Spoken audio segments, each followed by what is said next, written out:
Au nom de Jésus, Amen. Amen. Amen. Voilà, nous continuons toujours notre thème, l'envoûtement, et Dieu nous a conduit à d'autres sous-thèmes. Et le texte de base, c'est toujours Proverbes chapitre 7, versets 7 à 10. Il est écrit: j'aperçus parmi les stupides, je remarquai parmi les jeunes gens un garçon dépourvu de sens.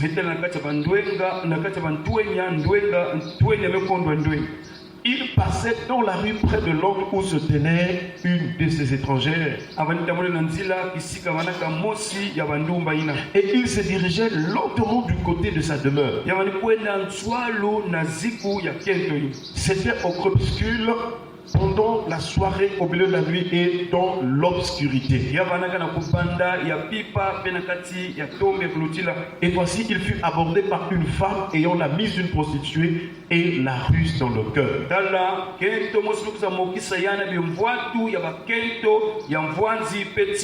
ce texte nous montre beaucoup d'aspects liés à l'envoûtement. Et nous avons touché déjà beaucoup de points, parmi lesquels nous avons vu combien les gens sont stupides aujourd'hui. Et aussi il y a beaucoup de filles ou beaucoup de personnes qui sont des femmes étrangères, c'est-à-dire des gens qui n'ont pas la vie de Dieu, qui ne vivent pas les choses de Dieu. Et c'est la situation actuelle du monde ou encore des hommes ou des habitants de la terre. Et dans ce contexte ou dans ces comportements ou cette conduite qui ne soit pas agréable au Seigneur, alors les démons descendent et commencent à influencer la vie des gens. Vous avez remarqué que quelque part il est dit que c'était dans l'obscurité. Donc quand on parle de l'obscurité, oui, naturellement il y a l'obscurité, mais spirituellement, l'obscurité peut descendre sur une vie ou sur l'intelligence d'une personne. Et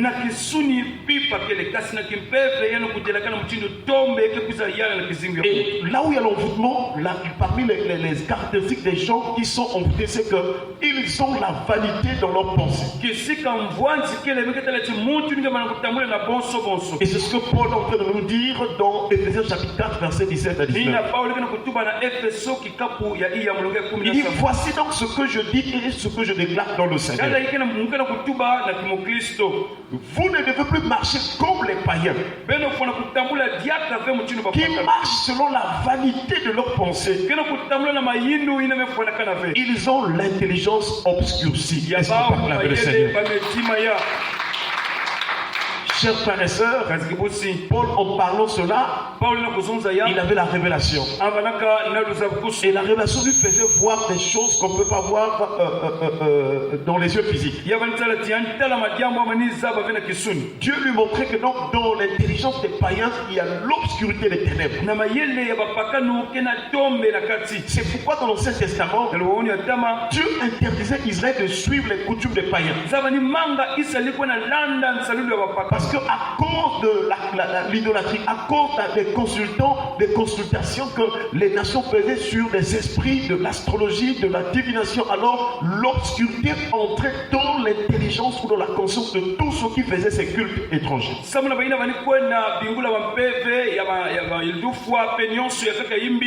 Lorsqu'une personne croit aux idoles, alors les démons qui se cachent derrière l'idole viennent pour obscurcir la pensée ou encore la conscience ou l'intelligence de cette personne. C'est pourquoi il y a des gens même quand tu dis que non, mais l'idolâtrie c'est pas de Dieu, la personne ne croit pas, mais tout simplement parce que dans son intelligence, dans sa conscience, il y a de l'obscurité. L'obscurité c'est le contraire de la lumière. Et aussi dans nos quartiers, dans nos familles, dans notre société, dans partout, parce qu'il y a des gens qui sont dans l'obscurité des ténèbres. C'est pourquoi Jésus-Christ est venu comme la lumière. Est-ce qu'on parle avec le Seigneur? Là où il y a la lumière, maintenant, quand la lumière, lui, la lumière chasse les ténèbres de l'obscurité. Si tu crois en Jésus, lui qui est le soleil levant, il va rayonner sur ton esprit. Il va briller sur ton cœur. Et sa présence lumière chassera les ténèbres. Chassera l'obscurité. Et c'est là que tu vas commencer à faire la différence entre les choses de Dieu et les choses du malin. Il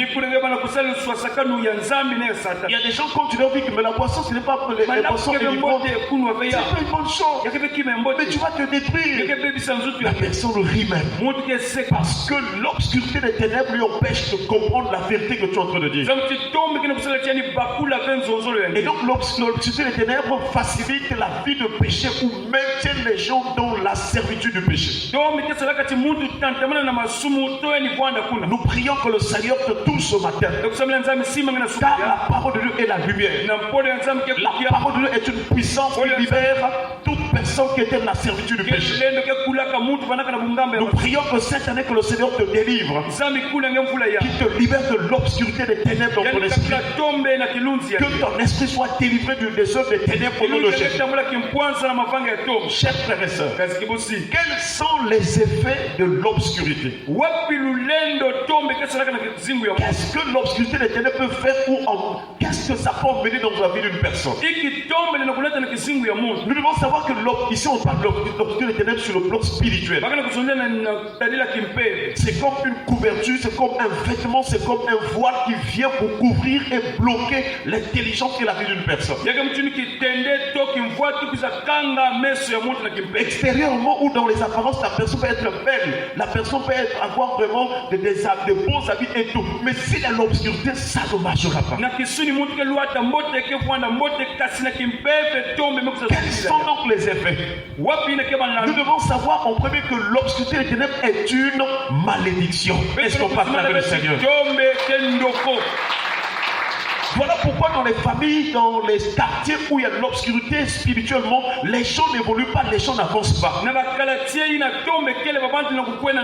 Toi qui es dans un quartier où il y a de l'obscurité, tu dois comprendre, tu es chrétien, si du moins tu as cru en Jésus. Si tu as reçu Jésus comme Seigneur et Sauveur, alors tu es un enfant de lumière. Même si dans le quartier les gens n'évoluent pas, toi tu dois avancer au nom de Jésus. Même si dans ta famille ça ne marche pas, chez toi ça doit marcher au nom de Jésus. Alléluia. Amen. Tu ne dois pas être envoûté, tu ne dois pas être sous le contrôle des démons du quartier ou de la famille. Il ne faut pas accepter cette condition. Pourquoi les gens ne doivent pas se marier? Pourquoi les gens ne doivent pas travailler? Pourquoi la vie des gens ne doit pas s'épanouir? Quelle que soit l'œuvre de l'obscurité des ténèbres, ce matin nous proclamons la lumière au nom de Jésus.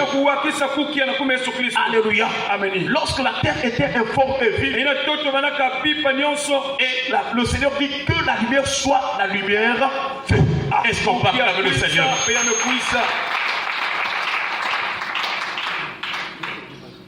Alléluia. Alors, quels sont les effets? Quels sont les éléments qui peuvent être là où il y a l'obscurité? Quels sont ces éléments? Qu'est-ce qu'on peut remarquer comme effet ou bien situation dans une personne qui est dans l'obscurité des ténèbres?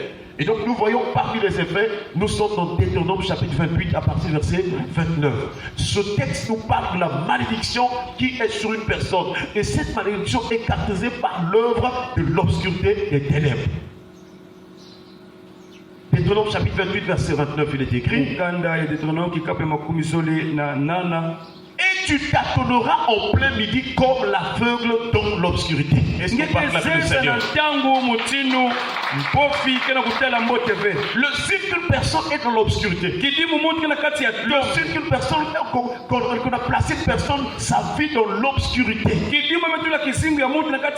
celle-ci, cette personne va tâtonner. Quand elle essaie de faire telle chose, ça ne marche pas. Pendant que les autres avancent, pendant que les autres sont pleins de vigueur, c'est cette personne sur qui on a placé l'obscurité. Ça va être l'obscurité de sa famille, On ne peut pas que la personne évolue. Si c'est un enfant qui est à l'école, pendant que les autres sont intelligents, lui, il ne comprend rien. Il est toujours échoué. Il est toujours dans l'échec. Quelquefois, vous blâmez l'enfant. Mais si vous êtes des chrétiens, lorsque vous voyez les échecs de l'enfant, il faut se lever dans la prière. Alléluia. Quand c'est une femme dans un foyer, il y aura toujours des problèmes.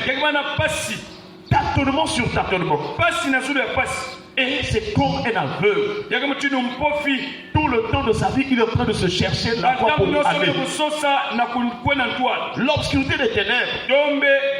La Bible déclare, tu n'auras point de succès dans tes entreprises. Là où il y a l'obscurité des ténèbres, il n'y aura point de succès. Regarde un peu ta vie. Depuis quelle année tu as fait des choses à réussir? Si vous examinez la vie des gens, je vous assure, l'obscurité des ténèbres est en train de bloquer beaucoup de choses. Pendant des années, ça ne marche pas. On tourne en rond. Chers frères et sœurs, nous prions ce matin que le Dieu de David, qui a donné à David le succès, te donne aussi le succès ce matin au nom de Jésus. Si tu crois en Jésus, ça marchera. Quelles que soient les années que tu as perdues, Jésus est venu pour te réconcilier avec le Père. Là où l'obscurité t'avait séparé de Dieu, Jésus te prend, il te rend réconcilié avec le Père. Et quand tu es réconcilié avec le Père, la puissance de Dieu te fait rentrer dans le succès, dans la réussite. Pourquoi? Parce que la parole même de Dieu est une parole qui apporte le succès. Il dit à Josué que ce livre de la loi ne s'éloigne point de ta bouche, mais le jour et nuit, pour agir fidèlement selon tout ce qui est écrit. C'est alors que tu auras du succès dans tes entreprises. C'est alors que tu réussiras. Est-ce qu'on peut acclamer le Seigneur? Voilà pourquoi nous devons voir la parole de notre esprit, de notre cœur. Toi, tu as combien de versets bibliques? Si on te de citer la parole de Dieu, est-ce que quand tu vas au boulot dans ton esprit, tu penses à la parole? Est-ce qu'au bureau, là où tu travailles, est-ce que dans ton corps, tu penses à la parole? Est-ce que dans ton foyer, là où tu es dans le foyer, est-ce que toi, il y a des moments où tu confesses la parole de Dieu dans ta maison? Le succès se trouve dans la parole de Dieu. Alléluia. Chers frères et sœurs, donc l'obscurité des ténèbres empêche les gens d'avoir le succès, d'avancer, de réussir. Mais nous sortons que tout esprit d'échec te quitte au nom puissant de Jésus. Un autre effet de l'obscurité. Et tu seras tous les jours opprimé.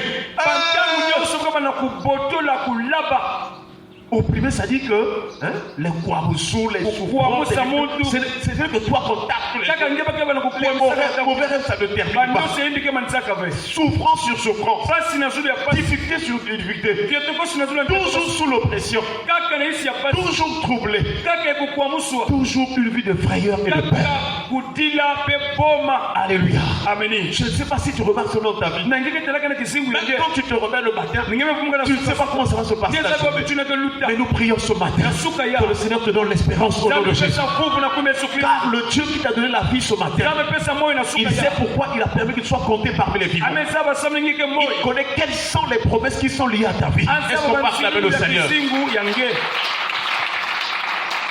Chers frères et sœurs, est-ce que tu as la peur? Est-ce que tu as la frayeur? Il y a une bonne nouvelle pour toi ce matin. Même si tu es négligé, même si on te combat, même si on t'attaque, si tu as l'espérance, quand tu es venu ce matin, dans sa présence, le psaume 34, le psaume dit, quand on tourne vers lui les regards, on est réunis de joie. Et le visage ne se couvre pas de honte. Et c'est lui, ce Dieu-là, qui délivre de la frayeur. Sois délivré de toute frayeur au nom de Jésus. Il a dit à Josué, n'était-ce pas donné ce temps? Ne t'effraie point. Ne t'effraie point. Aie bon courage. Car l'Éternel ton Dieu sera avec toi dans tout ce que tu entreprendras. Est-ce qu'on peut acclamer le Seigneur? Que le Seigneur soit avec toi dans tout ce que tu vas faire. Je t'en supplie, mon frère, ma soeur. Donne-toi tout entier au Seigneur. Crois en Jésus-Christ. Que là où tu étais opprimé, là où tu étais sous la puissance de l'oppresseur, nous déclarons que tous tes oppresseurs tombent au nom de Jésus.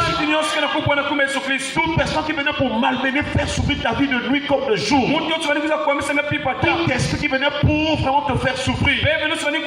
Maintenant par la puissance de Jésus-Christ. Jésus qui est le soleil. Jésus qui est la lumière. Que cet esprit-là soit anéanti et précipité au nom de Jésus. Sois délivré, sois libéré, toi et ta famille au nom de Jésus. Chers frères et sœurs, quand vous voyez les gens malades, des situations, c'est l'obscurité des ténèbres. Voilà pourquoi nous devons croire en Jésus. Nous devons prier Jésus. Ne prie pas les ancêtres. Tu seras toujours dans la souffrance. Il faut prier un Dieu vivant et vrai. Jésus était mort comme les ancêtres. Jésus n'est pas resté dans la tombe. Il était mort. Mais pour montrer que c'est lui qui est le juge des vivants et des morts. C'est lui qui tient la clé du séjour de mort. La clé, ça veut dire la puissance. Ça veut dire son autorité, sa domination est au-dessus de la mort. Lui, il est parti dans le séjour des morts. Il a vaincu le diable. Il a piétiné le diable. Il a neutralisé tout l'esprit impur. Et le troisième jour, il est revenu à la vie. Ce n'est qu'en Jésus que tu peux t'en sortir. C'est n'est que Jésus qui peut te délivrer de l'obscurité des ténèbres. Quand tu reçois Jésus dans ta vie, il te transporte des ténèbres à son admirable lumière. Est-ce qu'on parle de la Seigneur? Dépouillé. Une personne qui est dans l'obscurité des ténèbres. Une personne qui est dépouillée. Voilà. Dépouillé ici, c'est dans le sens, tu avais des choses, on te dépouille. Donc, tu deviens bédou, tu n'as plus rien. Et remarque dans ta vie, avant tu avais des moyens, il y avait un peu de possibilités, mais si aujourd'hui il n'y a rien, ça veut dire que tu es dépouillé sur le plan spirituel. Il y a des choses aussi, et un jour le Seigneur m'a montré un frère. Physiquement il était bien, mais spirituellement il était nu. On l'avait dépouillé. Et on utilisait sa vie dans le monde éternel. Fais attention mon frère et ma soeur. Sois vraiment consacré pour le Seigneur. Car il y a des choses que tu vois physiquement sur ta vie. Des difficultés, des souffrances, des blocages. C'est parce que sur le plan spirituel, ce qui est d'abord on avait pris. Mais ce matin dans le nom de Jésus, que tout ce qu'on t'avait volé te soit restitué au nom de Jésus. Alléluia. Amen. Oh, nous prions cette année que tu aies un témoignage pour ce que Dieu va faire dans ta vie au nom de Jésus. Ne sois pas découragé. Aie bon courage.